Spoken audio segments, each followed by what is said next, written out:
Forms of escalation. This first one's verbal.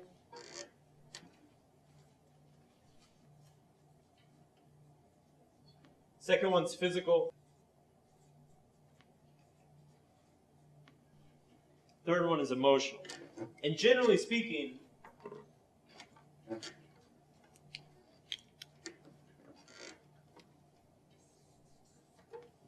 you start at verbal and you go through the other two. When you meet a woman, what are the first things that happen? Hi, my name is Joe. What's your name? Oh, Susie. Nice to meet you. Where are you from, Susie? I'm from Atlanta. Oh, cool. I'm from Miami. The verbal escalation. You're trading information, trading facts about yourself, talking about more subjects, deeper subjects. Eventually you get a little bit deeper. It gets into, so why'd you move to LA from Miami, Joe? I didn't like my job. I wanted a new job. Oh, what do you do? Blah, blah, blah. It's a verbal escalation.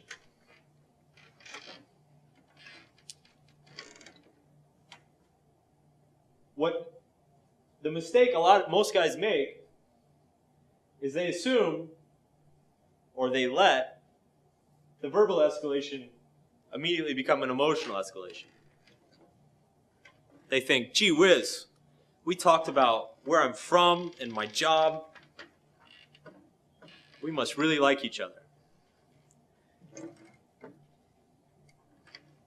But the thing is you have to pass through all three. It's the physical connection that solidifies the emotional connection. So after you're talking for a while, maybe you say, hey Susie, I'd like to take you to dinner. Sure, Joe. Let's go. They go out to dinner. They go to dinner, they go out dancing. Joe puts his arms around her. They dance. He makes her laugh. They hug. Now there's a physical escalation. Takes her home, takes her up to the doorstep, gives her a little kiss on the lips. Gee whiz, Joe, you're swell. Emotional escalation starting. Physical escalation continues up to sex. And if they really like each other and they keep seeing each other, then maybe an emotional escalation will begin. Initially, they think about each other, maybe they fantasize about each other a little bit. They want to see each other a little more. And next thing you know, she's moving in, and you've got marriage, and you got kids, yada, yada, yada. Everybody see how that works? You can't shortcut the physical. Sometimes things just stop there. In the case of casual sex or casual hookups. But you can never skip the physical. And even if you've been married for 10 years, no matter how long, the escalation has to continue. I mean, eventually it reaches a point where you've done everything physically with each other, you've shared all the information about one another, you live together, you have kids, you've maxed the escalation out on everything, and so the only thing that keeps it going is continuing to share your life on a day-to-day basis as things keep moving forward. That's how the escalation continues, is because we all change personally. We change as we get older, we continue to develop. And so as we develop, the relationship continues its escalation because we continue to share the new parts of ourselves with one another. Now, the other interesting thing about long-term relationships is if we ever stop developing, or if we ever stop growing, or she ever stops growing, you can't escalate anymore. There's nothing new. You're the same person. And so if you stop growing or she stops growing and you can't escalate anymore, things start dying. Because if it's not escalating, it's dying. You could say that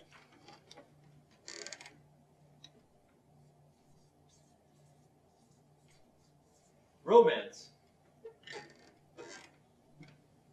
equals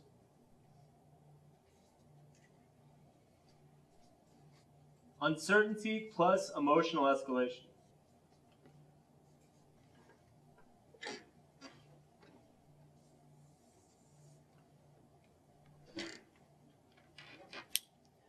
You generally don't get romantic with a woman until you know her well, until you're in some sort of emotional investment or emotional commitment with her.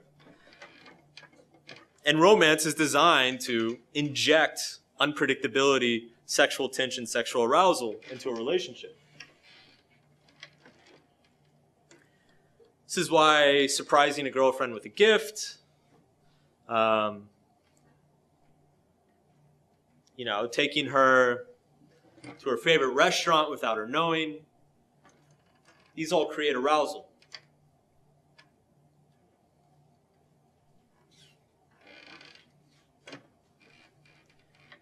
When you leave her in a state of not knowing.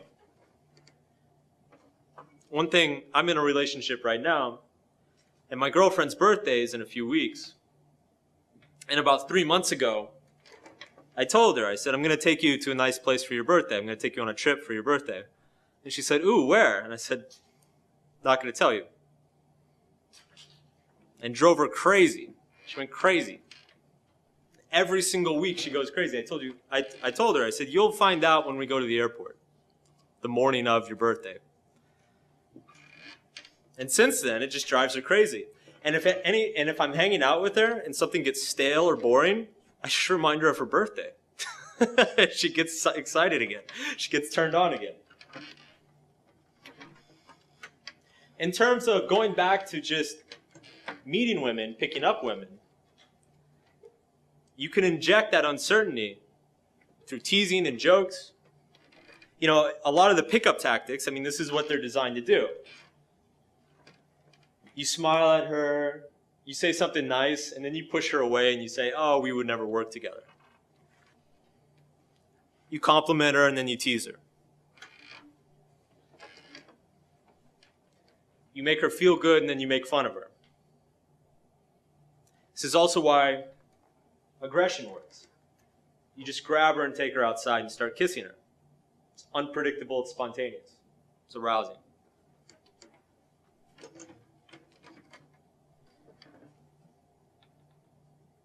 This is also why vulnerability and authenticity creates arousal, creates more sexual arousal. Because if you're always performing, say you're codependent and you're always trying to make her happy, and you're always placating her and doing what she wants and trying to keep her satisfied, what happens? You become predictable. And so when you're authentic, and she knows that you will tell her what you're thinking or feeling regardless of what she says or what she wants. If she knows that you're going to be honest from moment to moment, then that's arousing. The amazing thing about arousal and the unpredictability and the spontaneity is that you can piss her off and she'll get turned on. She can get angry and horny.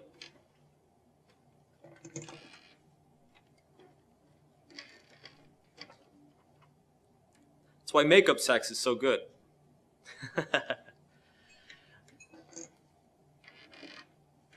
And this is also why vulnerability and authenticity is so powerful for generating intimacy as well.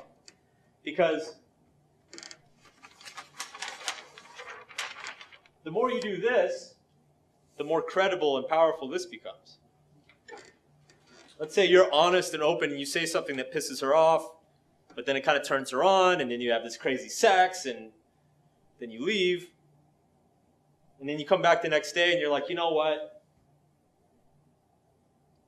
I didn't plan on telling you this, but I haven't met a girl that makes me feel like the way you do.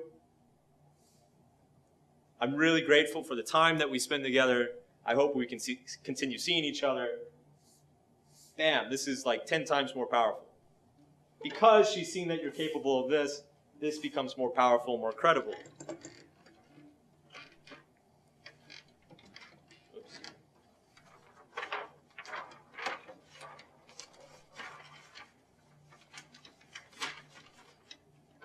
So let's talk about chains of escalation for a bit.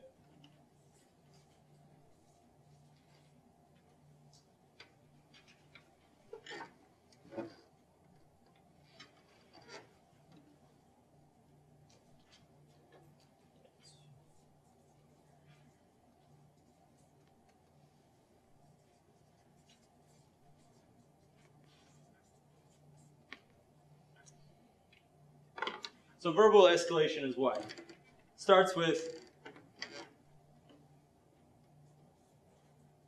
personal info, goes to, say, small talk, which goes to life history, which goes to values and beliefs.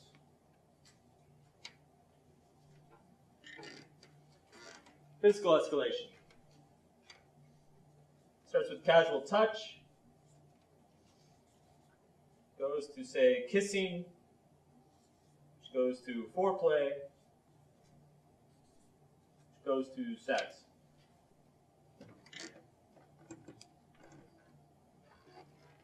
And then an emotional chain starts with a basic rapport, to emotionally invested, to being attached, to being in love. Now here's the interesting thing, is if you have anxiety around something at the end of the chain, it will cause anxiety all the way back through it. So if you're really hazy on your values and beliefs, and you're really anxious about sharing those, it's going to cause anxiety all the way back through to the beginning. This is why there are a lot of guys who have no trouble approaching and no trouble physically escalating, but when it comes time to talk about anything, the mind goes blank. If you have anxiety around sex, you're going to experience this anxiety back through the chain. Maybe not all of it, maybe not proportionally, but it will be there. And then same thing with emotions. If you have a lot of anxiety around intimacy, commitment, say your parents got divorced and you went through a horrible family situation and you've got all sorts of commitment issues, abandonment issues, you're going to feel this all the way back through here. You're going to be anxious in your relationships. You're going to keep things superficial. The way we solve this, the way we go about resolving this, is that we do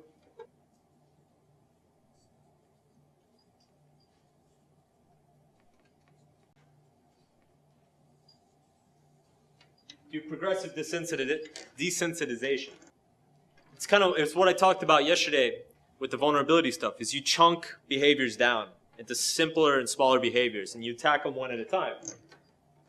So, if this is your problem area, if you can't even escalate verbally, then you start simple.